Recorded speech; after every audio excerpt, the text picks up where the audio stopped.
two members of the National Guard serving in Washington, D.C., were shot at point-blank range in a monstrous ambush-style attack just steps away from the White House. Gunshots, injured troops, and chaos. On the 26th of November, around 2:15 in the afternoon, Washington, D.C. came to a standstill. The White House went into lockdown after a lone gunman opened fire just a few feet away from its gates, targeting the National Guard. Law enforcement swarmed the scene as America was placed on high alert. At approximately 2:15 this afternoon, members of the D.C. National Guard were on high visibility patrols in the area of 17th and I Street Northwest when a suspect came around the corner, raised his arm with a firearm and discharged it at the National Guard members. The National Guard members, there were other members that were in the area. They were able to, after some back and forth, able to subdue the individual and bring him into custody. National Guard troops were on a high visibility patrol near a busy lunch spot when the suspect ambushed them and shot 4 times. 2 soldiers were critically injured and the suspect also suffered bullet wounds. Vice President J.D. Vance urged everybody who's a person of faith to pray for the guardsmen battling for life. The targeted attack shocked America. Flights through Ronald Reagan Washington National Airport were briefly grounded. President Donald Trump, who was in Florida at the time, reacted immediately, writing on Truth Social, "The animal that shot the 2 National Guardsmen will pay a very steep price." Then, while delivering a brief address to the nation, Trump labeled the brutal shooting as a terror attack. But what remains a mystery is the motive behind it.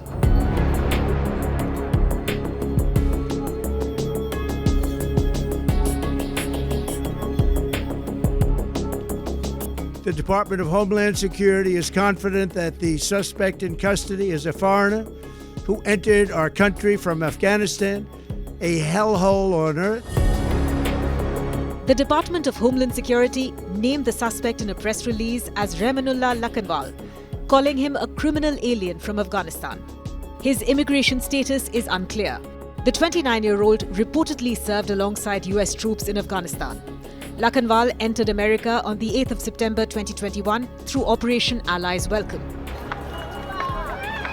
The program is a Biden-era project launched in August 2021 to protect vulnerable Afghans in the wake of the US military withdrawal. It was set up for Afghans fleeing the country after the government fell to the Taliban. Lakanwal then applied for asylum in 2024 and was granted it earlier this year under the Trump administration. The law enforcement are yet to identify the motive behind this gruesome attack.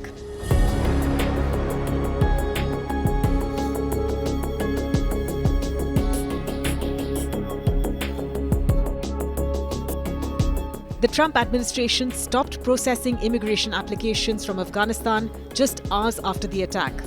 The US Citizenship and Immigration Services announced on social media that it had paused all applications from Afghan nationals effective immediately. The Trump administration quickly turned this act of evil into a broader argument for an even harsher crackdown on immigration. Heroes willing to serve in Washington, D.C., serve for people they don't know and they've never met because they love their country and their capital and their community. They were willing to do dangerous things others were not because they love their fellow Americans. Someone decided to turn that into targeting National Guardsmen. That will only stiffen our resolve. We will never back down. We will secure our capital. We will secure our cities. In fact, this happened just steps away from the White House. It will not stand. And that's why President Trump has asked me, and I will ask the Secretary of the Army to the National Guard, to add 500 additional troops, National Guardsmen, to Washington, D.C. This will only stiffen our resolve to ensure that we make Washington, D.C. safe and beautiful.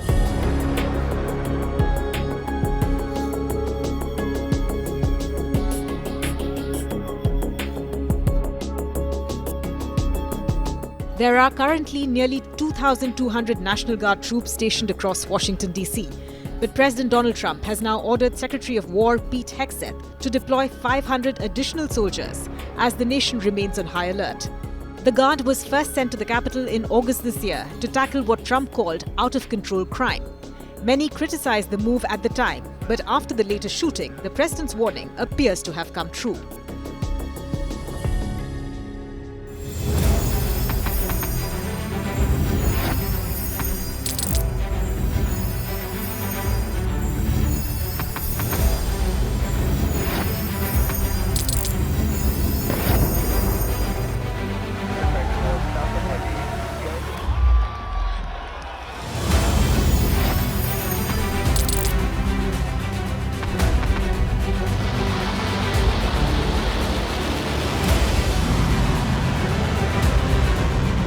fighting so long and so hard that they don't know what the they're doing.